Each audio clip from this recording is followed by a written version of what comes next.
The playoffs have begun on The Voice. Because there are no more steals or saves, the singers stepped up big time on night one of the playoffs, showing the growth and progress they've made since the blind auditions. The lack of lifelines meant there was intense pressure on the coaches, who must end the dreams of more than half of their team members, to make the right decision before the top 8 live shows kick off. Tuesday's episode focused exclusively on Teen Gwen and her 5 singers, Jaxcey Lewis, Jake Tankersley, Gabrielle Zaboski, Jan Dan, and Sydney Sterlace. Coach Gwen Stefani recruited MGK, Aka Machine Gun Kelly, to advise her team as the 5 contenders put the finishing touches on their playoff performances. Emotions ran high for Stefani, who teared up several times over the course of the episode, facing the reality of saying goodbye to 3 of her singers ahead of the top 8 live shows. How Teen Gwen matched up. Jaxcey Lewis took the stage first, performing a different version of No More Drama by Mary J. Blige. His unique, gospel-inspired rendition, featuring incredible runs and high notes, impressed all the coaches. That was some playoff singing at the highest level, Snoop Dogg said, commending him for making Blige's hit his song. Jake Tankersley followed Lewis's performance with a stirring cover of The Painter by Cody Johnson.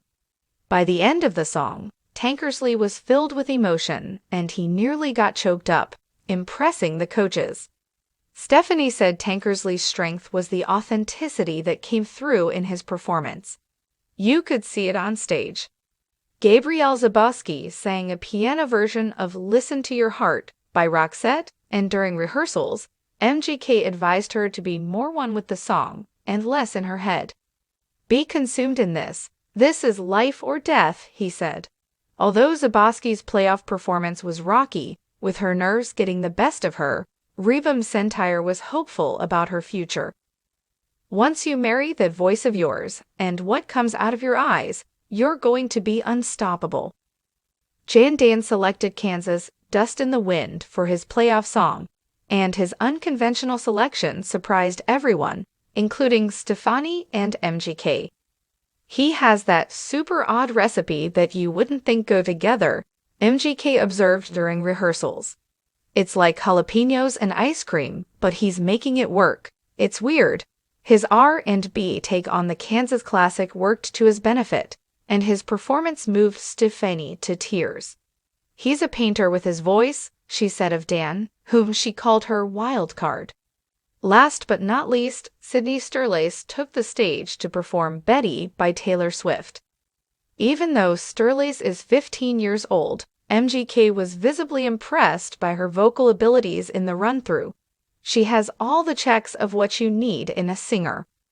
On the playoff stage, Michael Bublé was blown away by her voice, while Snoop continued to hype up Sterlace, declaring she had strong enough vocals to win the whole show. Stefani credited Sterlace's instincts, maturity, and what she brings under the pressure tells me she's going to go far. Jan Dan and Sydney Sterlace. He's too unique, Stefani said of moving Dan to the live shows.